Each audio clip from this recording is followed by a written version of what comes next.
Another big reason that this provincial lockdown is different from the one that took place last spring is that we're finally seeing COVID-19 cases confirmed in schools.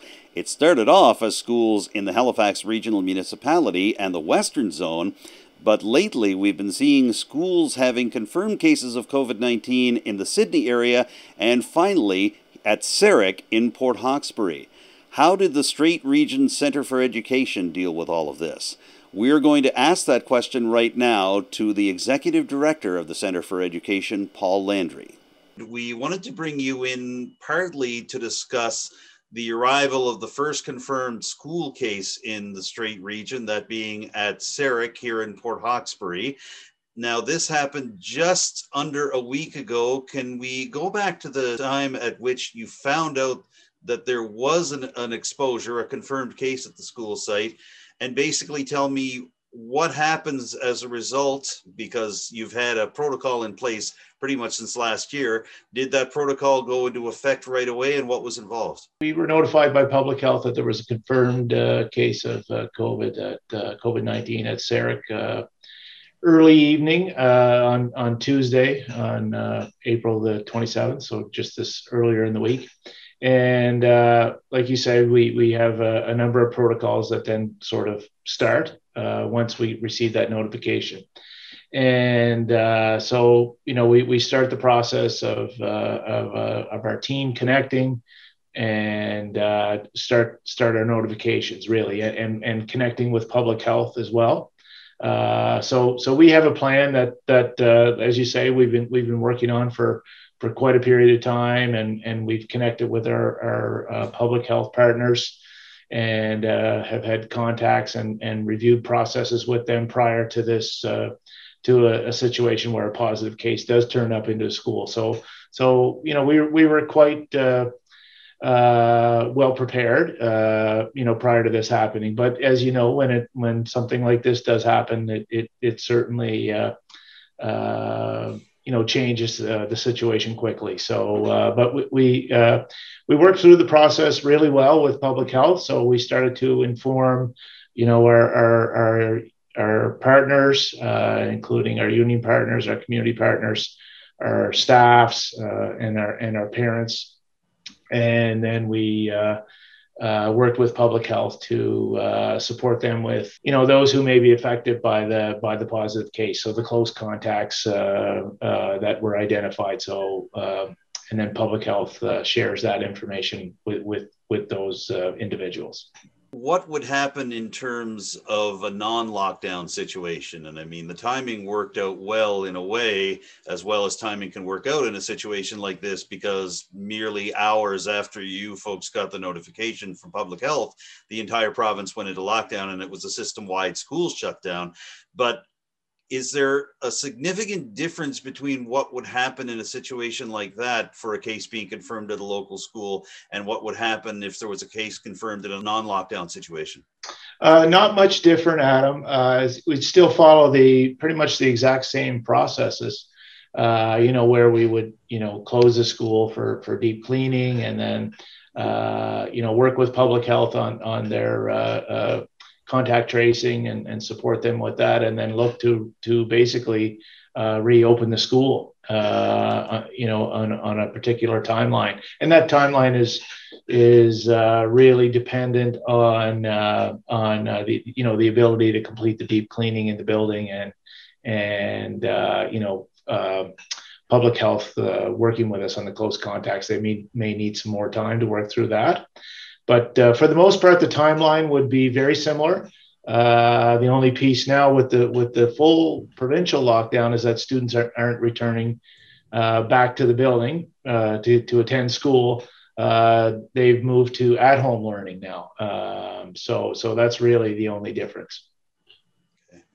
Now, you're sitting in the Strait Regional Centre for Education offices right now at the SAERC School building in Port Hawkesbury. So the deep clean has wrapped up and you folks have been allowed to return literally today.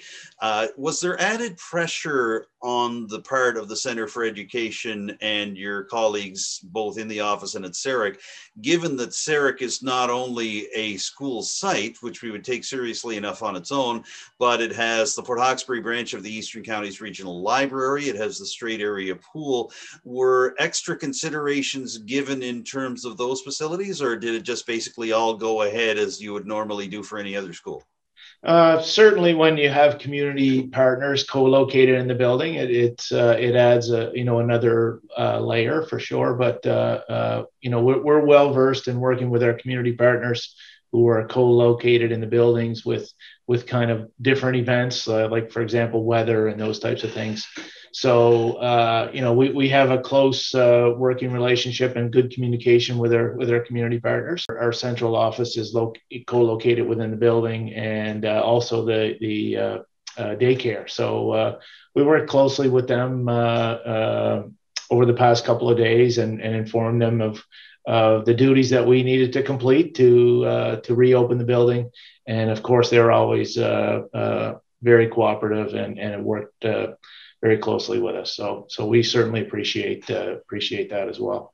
Has much changed at all in terms of the delivery of services and the delivery of education between last spring's lockdown and the newly announced lockdown that started just a few days ago? Has much changed at all?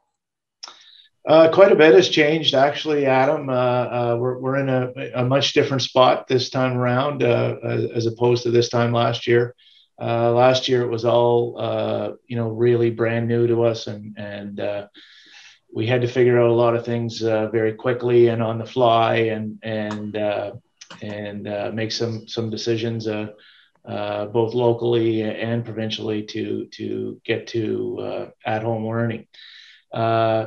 So, I think we're much better prepared. We've been preparing for it really ever since of a return to school. But then, if we do have to go back into at-home learning or a provincial lockdown, what would that look like for us? So we've made a lot of changes, and a lot of preparation has gone into place. All of our students currently now have technology that they're able to learn with from home. So they have their own devices, and all of our staff have devices as well, so that they can work remotely as well. Students have been learning in the classroom. They've been doing more of a blended learning type of getting used to sort of that instruction, where it's some of it is working on the Google platform and working in class, doing in-class instruction and through the Google platform. So there's been a significant, really a number of changes that have changed throughout the year. I'd say we could turn this around much quicker. Last year, it took us, the announcement was made just prior to the March break. And it took us a couple of weeks to get at-home learning going. And now really the announcement was made on Tuesday. And at-home learning is beginning for almost all of our students this morning. So really a 2-day turnaround. And except for SAERC is required an extra day for the deep cleaning when the building was closed. So the staff are in today getting what they need and preparing for at-home learning for SAERC, which will start on Monday. Is it fair to say that the teachers and even the students as well, and the Centre for Education office for that matter, are more prepared to go longer in terms of at-home education if need be? Obviously, we're waiting to see what the numbers are going to be like over the next 7 to 10 days. But do you folks feel that you might be better prepared to, for example, even go beyond to the end of the academic year if need be? Yeah, I think we are, Adam. We feel that we could go as long as required. Obviously, we would like to be back in school, but only when we receive news that we can return to school and that public health informs us that we are able to. but we could probably, not probably, we can go longer. I'd say quite smoothly with the preparations that we've made. Okay. Obviously, this is not at the top of the priority list for this exact specific point in time, but before the numbers went south about a week and a half ago, there was actually discussion on the local level and the province-wide level as to how to hold graduation ceremonies within the new normal that had been emerging. Obviously, the various numbers that have come from the last week and a half have changed the water on the beans, as it were. But is that something that you and your colleagues can look to discussing again? And is there any kind of a backup plan in that regard for graduation ceremonies in June? Right. Well, we really look forward to our graduations for our students and celebrating their time in school and really the end of their school years with us. So that'll remain a priority, but only when it's safe to do so. And if we are able to return and things change within the province and all the protocols return to where we were prior to this lockdown, we will certainly be moving forward with planning for graduations for our graduates. Okay. Finally, Paul, just on a personal note, it really feels like COVID-19 has truly taken hold in the Strait area, not so much in terms of the numbers that we're seeing out of Halifax or even the numbers that we're seeing out of the CBRM, but from your perspective, this is the first time that this region has had to deal with school closures, with multiple exposure sites in the general area. How do you and your colleagues look at this personally? And I mean, obviously there's lessons to be learned at any stage, but now that we're in a very different phase of the pandemic in terms of the Strait region, what are your thoughts as you're going day to day here? Well, I would say, Adam, that, we're well prepared. We've been working on this for about a year. If things have to change, we've had a lot of discussion, a lot of planning put in place, both locally and provincially, with lots of provincial support from our partners from public health and from education and early childhood development and others. And we've done a lot of work within our region as well, getting ready for this. We really predicted that this could happen to us, and so we were quite prepared for it when it did come. And I would really like to thank all of our staff and all of our families and all of our students for their cooperation. As we move through this, a bit of a bump in the road, and really, when you look at the support that we've received from students, families, and communities, as well as from public health, and I look. Just across our properties here, looking up at the Civic Center, and everyone lined up at the testing facility that's been set up, and really that says so much about the community, because they're going and getting tested and really committing to contributing to chasing COVID away, right? And people participating in that.